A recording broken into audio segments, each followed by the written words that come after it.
Have you ever woken up to a day that seemed perfectly ordinary, only to realize by sunset your entire world had shifted? My name is Evelyn Harper, and if you met me in the quiet morning light, you'd think I was just another woman in another small American town, pouring coffee, buttering toast, glancing out the window at a world she thought she understood. But one morning, the sound of a fork tapping a plate, just that gentle everyday sound, became the moment my old life slipped quietly out the back door. Michael, my husband, of almost 35 years, sat across the table with his glasses perched on the end of his nose, reading the news on his phone. I waited for him to look up. Maybe he'd ask about my plans for the day, or mention our daughter Sophie's call last night.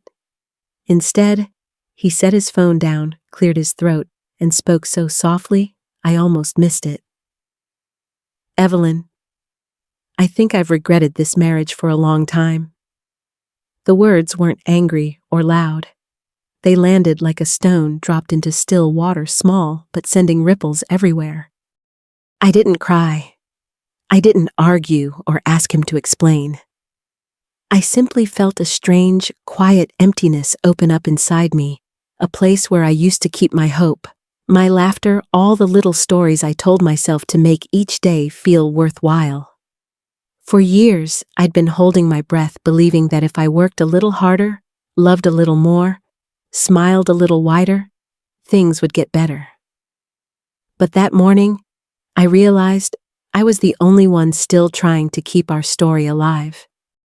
I stood up, smoothing my skirt with hands that remembered every meal cooked, every fever cooled, every celebration quietly planned so someone else could shine. The sunlight in our kitchen made everything look soft and forgiving, but the space between us felt colder than winter.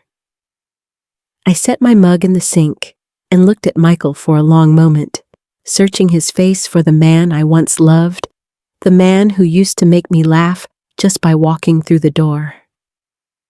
He didn't look back. He just nodded, like we'd finally agreed on something that had been unsaid for years. If you've ever reached a moment like that, where your heart understands something your mind has been trying to ignore, you know, it isn't always dramatic or loud. Sometimes the biggest changes happen in the quiet. In that silence, I finally let myself ask the question I'd been avoiding for decades. When did I stop being the main character in my own life? And more importantly, what would it take to become her again? That morning, without even knowing it, I took my first small step toward finding out.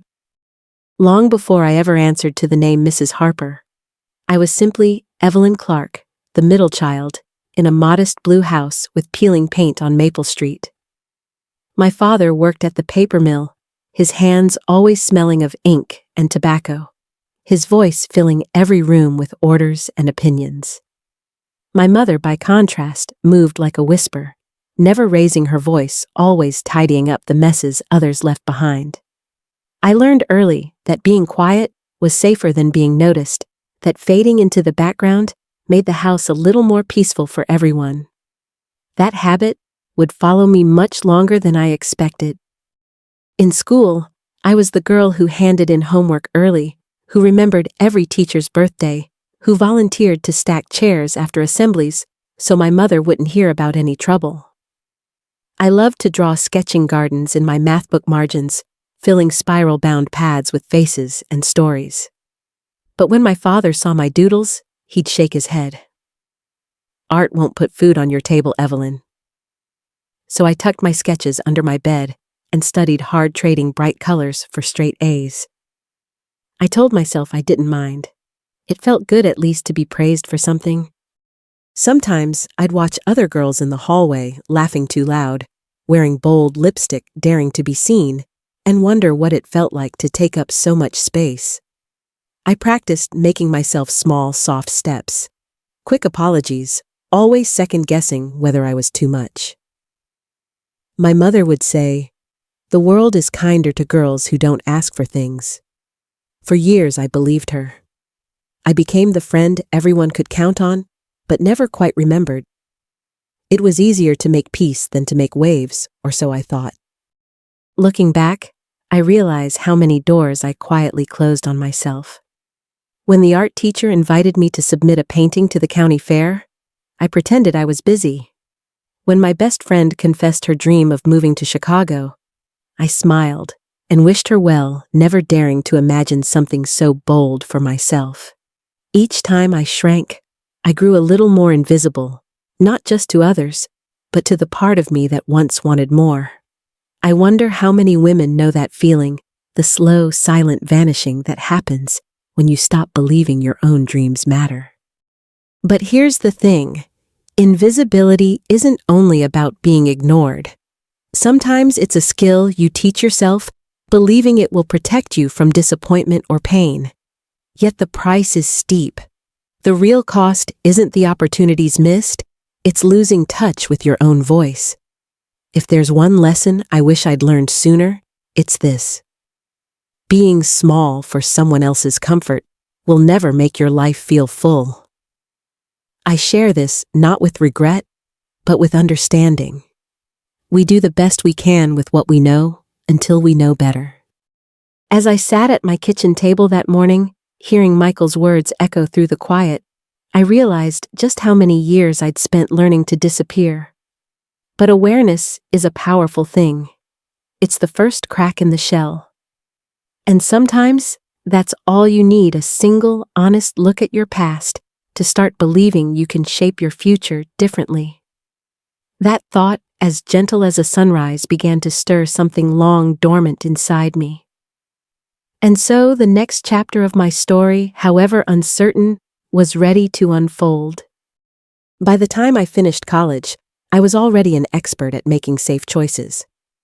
My father was proud that I majored in accounting instead of art, a practical path that would lead to steady work, and he hoped a steady life. When I met Michael at a friend's backyard barbecue, he seemed to embody everything my family valued: level-headed, dependable, easy to please. He laughed at my jokes, asked about my day, and brought me a daisy from his mother's garden on our third date. It wasn't fireworks, but it felt peaceful. After years of walking on eggshells, I mistook peace for passion.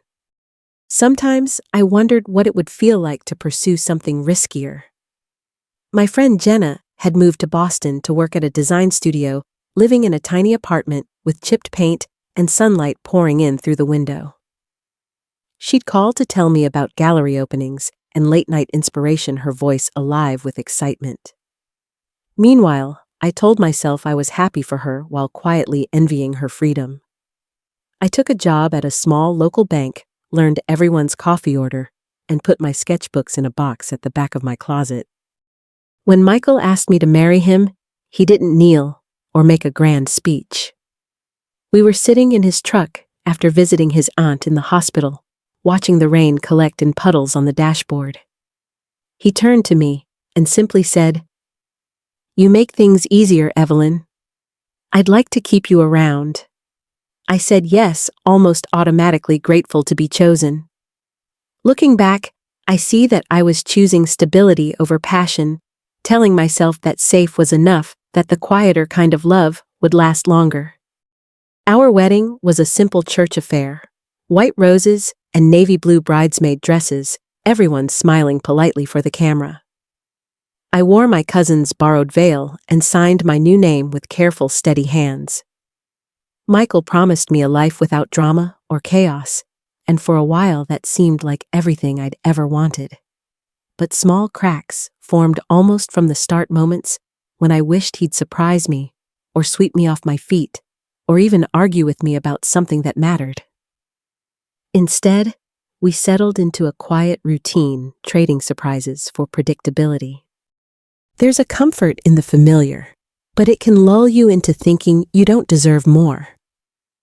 I see now that passion and security aren't mutually exclusive, but at the time, I believed I had to choose.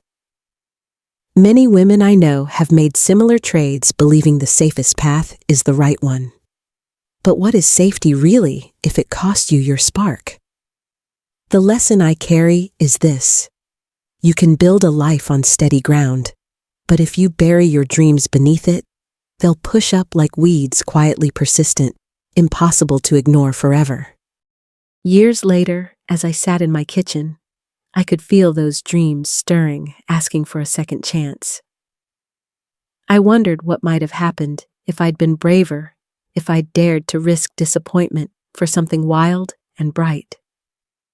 That morning, with Michael's words still heavy in the air, I promised myself I won't silence my heart for the comfort of others any longer.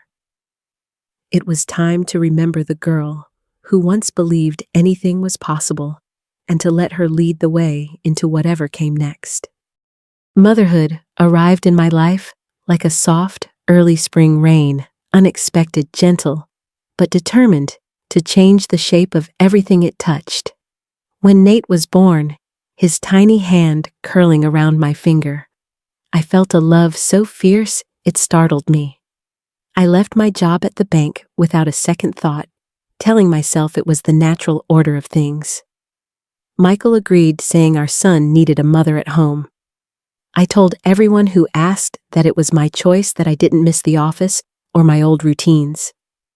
Mostly that was true, but late at night I sometimes wondered where Evelyn had gone. Those first years were full of small miracles and quiet trials. I became an expert at patching knees, baking birthday cakes, and singing lullabies in the dark. I learned how to ease Michael's long days at work with warm dinners and gentle understanding. When Sophie arrived 3 years later, I thought my heart might burst with gratitude, even as sleep slipped away and my body ached with exhaustion. I poured myself into their childhood, sewing Halloween costumes, creating scavenger hunts, keeping every fever and fear at bay. The house glowed with laughter and handprints on the windows. Still, the world didn't pause to notice these invisible labors. The PTA meetings, the perfectly packed lunches, the whispered encouragements before school, these things kept my family moving forward, but they rarely earned a thank you. Michael saw a tidy house and happy children as proof that all was well, never thinking to ask how I was really feeling. The children assumed that love meant consistency, that their mother would always appear like magic, meeting their needs before they even spoke them. It's easy to be taken for granted when your work is silent and your sacrifices unseen. Other mothers I knew felt it too, the loneliness that comes from pouring yourself out and rarely being refilled. We'd meet in grocery store aisles or outside ballet recitals, trading recipes and tired smiles. Sometimes late at night, I'd find myself scrolling through old photos, wondering if the woman in them still lived inside me somewhere. I wanted to tell my younger self, your dreams don't have to end where someone else's begin. But I was so busy loving others that I forgot to love myself too. Looking back, I realized the most dangerous part of silent sacrifice is that it can become your entire identity. You wake up one day and barely recognize the person in the mirror, a woman shaped by duty but hollowed by neglect. The lesson I carry now is simple. True love isn't measured by how much you give away, but by how much you allow yourself to keep. As my children grew and needed me less, I began to sense a quiet emptiness, a longing for something that was mine alone. And so, while I packed away the last of the finger paints and washed the final soccer jersey, I promised myself I wouldn't spend the rest of my life living only for others.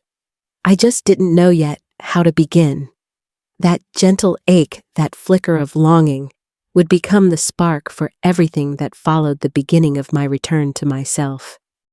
As the years drifted by, our home settled into a quiet rhythm that sometimes felt more like habit than harmony. Michael and I grew used to the routines, his early morning coffee, my afternoon walks, dinners eaten in the same seats, always with the television humming in the background.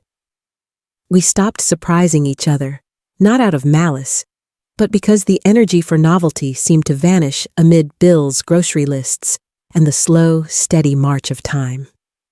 I tried in my own way to rekindle the spark, suggesting day trips, leaving little notes in his coat pocket, cooking meals that took all afternoon. Yet for every effort, the response grew fainter. Michael would thank me with a distracted smile, then slip back into his paper or his favorite chair. The children, too, became absorbed in their own worlds. Nate heading off to college, Sophie buried in homework and teenage worries. The house was quieter now, its rooms echoing with a loneliness I was ashamed to admit. I told myself this was normal, that love naturally changed shape over time, but I couldn't shake the sense that something precious was quietly slipping away. Sometimes I envied couples who seemed to keep their laughter alive even after decades together. I'd watch an older pair at the park, holding hands as they fed pigeons, and wonder where I had gone wrong. Was it selfish to want more than comfort and routine? I thought about the girl I once was, full of stories and bright, impossible dreams. It hurt to realize how far she'd wandered from my daily life. Still, I kept trying, organizing family movie nights, planning little celebrations for even the smallest victories, hoping to create new memories. One evening, I asked Michael if he wanted to take a weekend trip, just the two of us, somewhere we'd never been. He looked at me puzzled, as if the suggestion was a foreign language. Maybe later, he said, already returning to the crossword puzzle in his lap. I felt my hope falter. It's easy to believe you're asking for too much when your needs go unmet for so long. Over time, I began to expect less, settling for crumbs of affection and convincing myself that enough was all I deserved. Looking back, I see now how dangerous that slow shrinking can be. Routine is a comfort, but it should never replace true connection. When we stop reaching for one another, we risk becoming ghosts in our own homes, polite, predictable, but hollow. The lesson is clear. If you stop watering a garden, nothing new can grow. I learned that love, like any living thing, requires attention and care. And in realizing what I'd lost, I began quietly to long for something more, something that would force me to finally choose myself. That quiet longing became the heartbeat beneath every day, gentle but insistent. I didn't yet know how my story would change, but I could feel it building just beneath the surface, waiting for the moment when I would finally have to decide if comfort was enough or if I was brave enough to want more. The moment everything changed did not arrive in a storm of anger or slammed doors. Instead, it came one Sunday afternoon beneath the soft clatter of forks and the low hum of family conversation. I had spent days preparing for this dinner, roasting a chicken with lemon and thyme, baking Nate's favorite cornbread, arranging flowers from our own backyard. Sophie came home from college with new stories. Michael put on his favorite shirt, and for a fleeting moment, I let myself hope we might find our way back to the closeness we once had. I wanted to believe that love could be cooked and served, if only I tried hard enough. But as we settled at the table, small cracks appeared. Sophie pushed her plate away after a single bite. "Did you use a new recipe, Mom? This tastes different." Her words stung, but I managed a soft laugh, making excuses about the store being out of fresh herbs. Michael joined in, recounting a story from years ago about my first disastrous attempt at baking a birthday cake, how I forgot the sugar, and we all ended up with frosting on crackers instead. The whole table laughed, even Nate, who meant no harm, but didn't see the weariness in my smile. At first, I laughed along, not wanting to spoil the mood.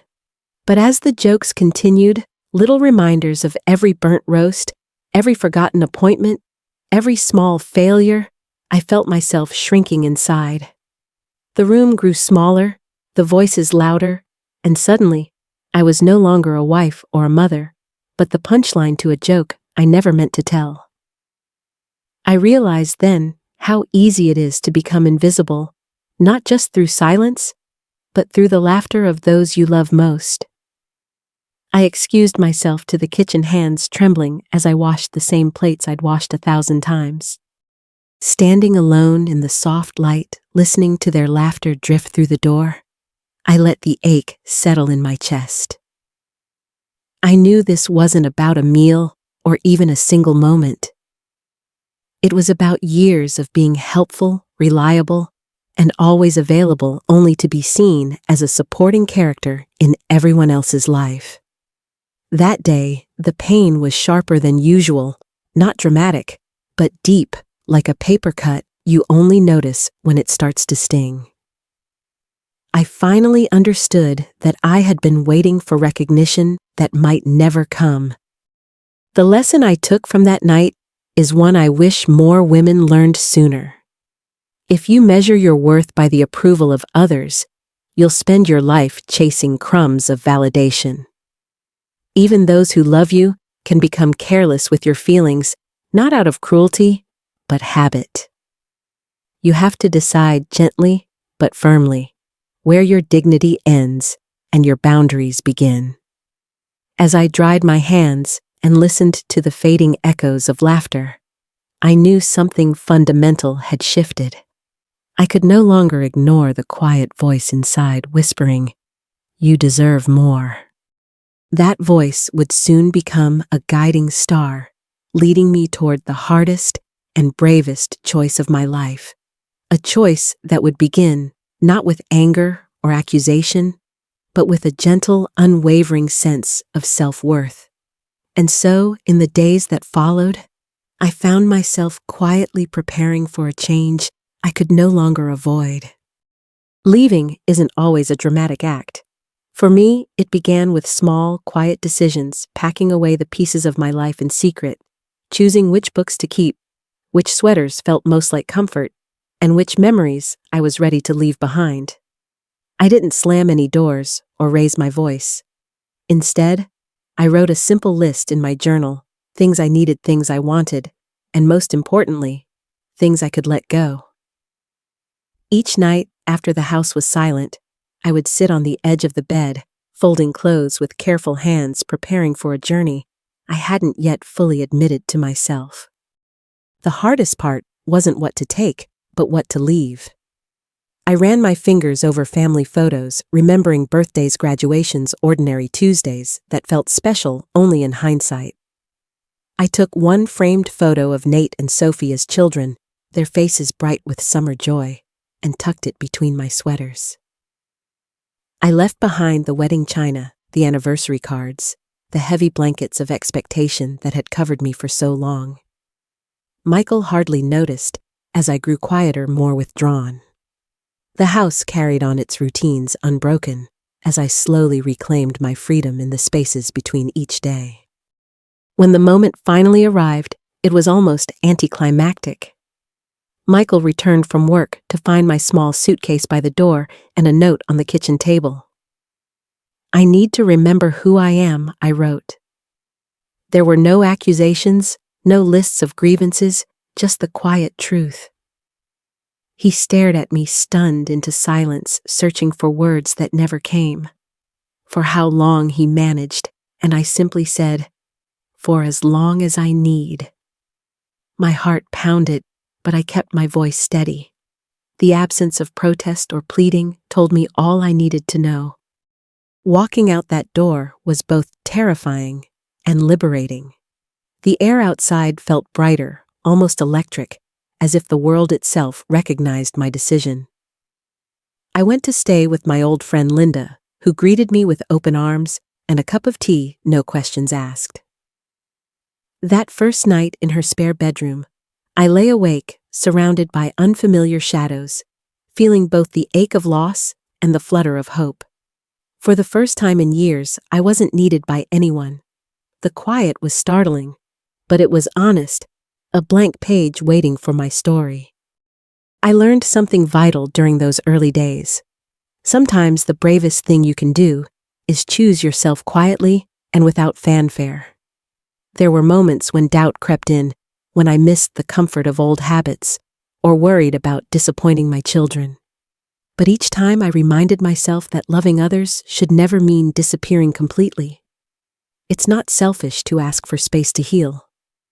In leaving, I discovered that self-respect is built in the small moments when you honor your own needs, even if no one else understands.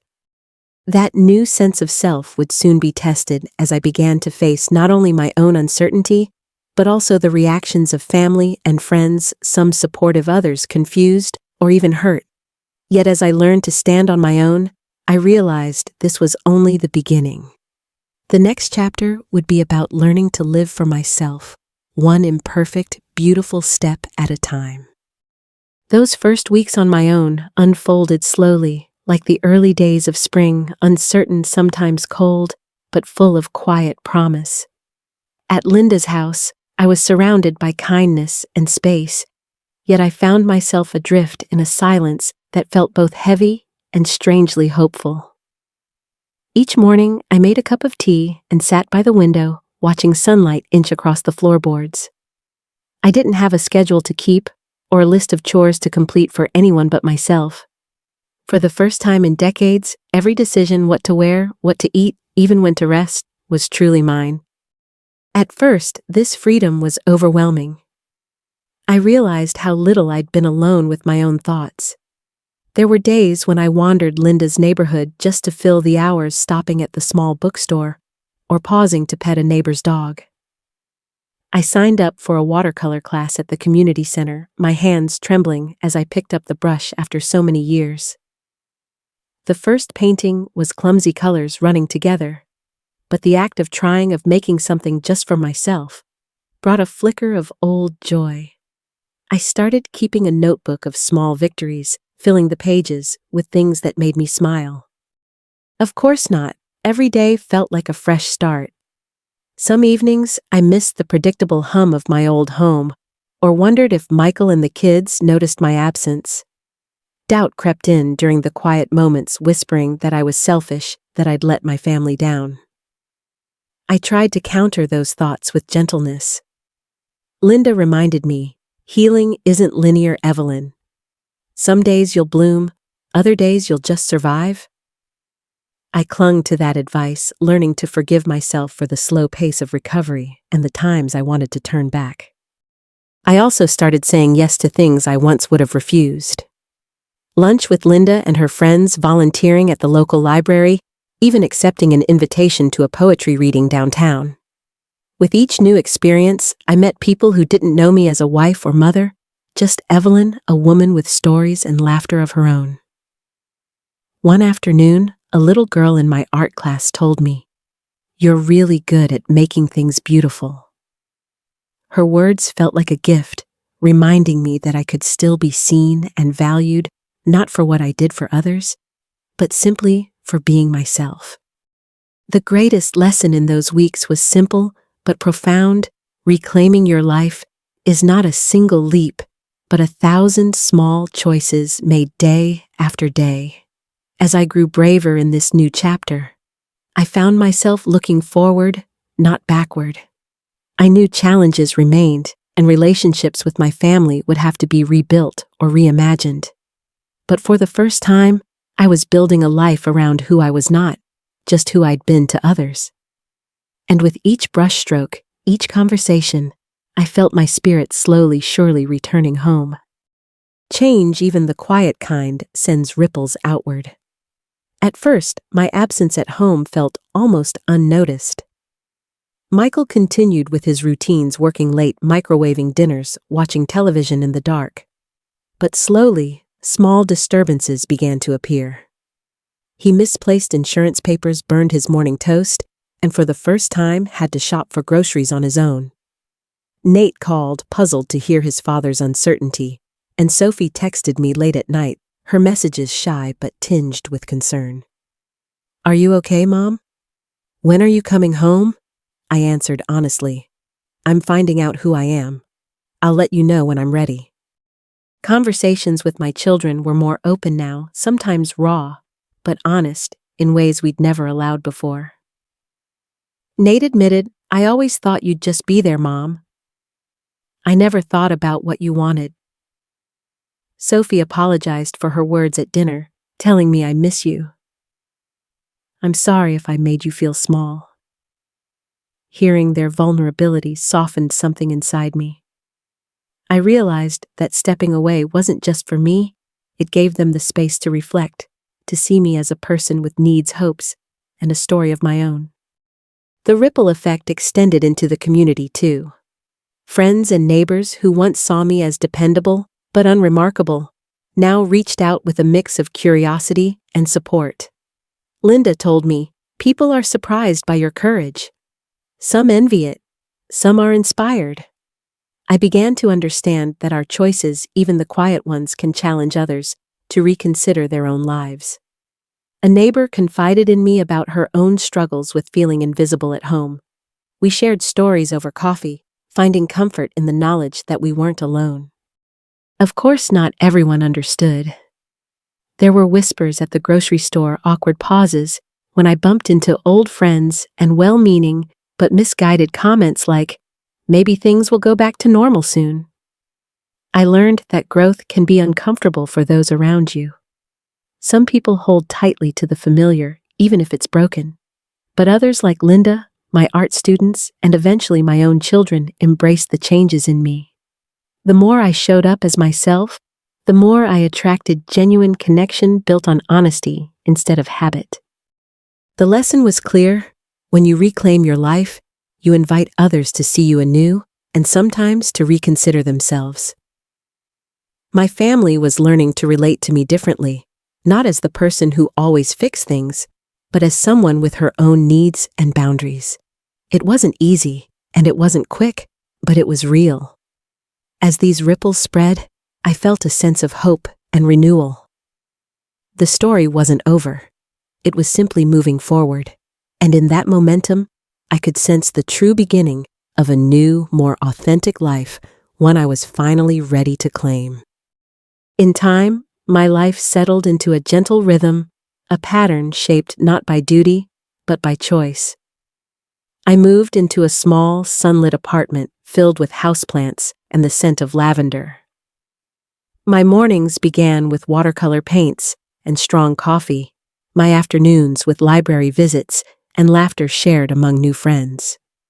I taught art to children at the community center, their bright imaginations reminding me that joy is not reserved for the young. For the first time in years, my days felt like they truly belonged to me. Each small act of independence became a celebration, proof that new beginnings can bloom at any age.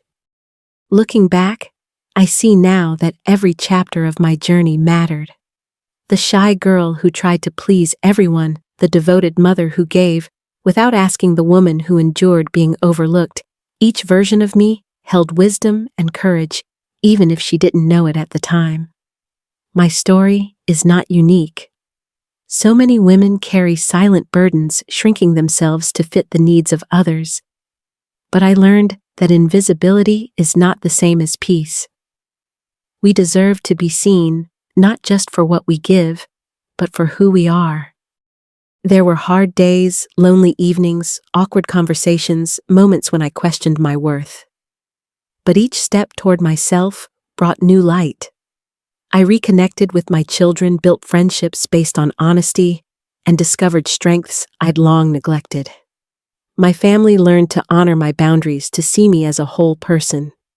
I learned to forgive not just others, but myself. The lesson that endures is simple but profound. Choosing yourself isn't selfish, it's necessary. It's the first act of courage that gives others permission to do the same. If you've seen yourself in my story, if you've ever felt small, invisible, or unappreciated, I hope you remember this. Your voice matters. Your dreams matter. You are not alone, and it's never too late to begin again. The journey to wholeness is rarely easy, but it is always worth it. Every act of self-kindness plants a seed for the future. Share your own story, reach for help if you need it, and know that you have the power to change your life one gentle choice at a time. If this story touched you, please consider subscribing to this channel, leaving a comment, or sharing your own experience below. Your story could be the spark that helps someone else step into the light. Like, share, and join our community where every voice is valued and every new beginning is celebrated. Thank you for being here and for choosing, even quietly, to choose yourself.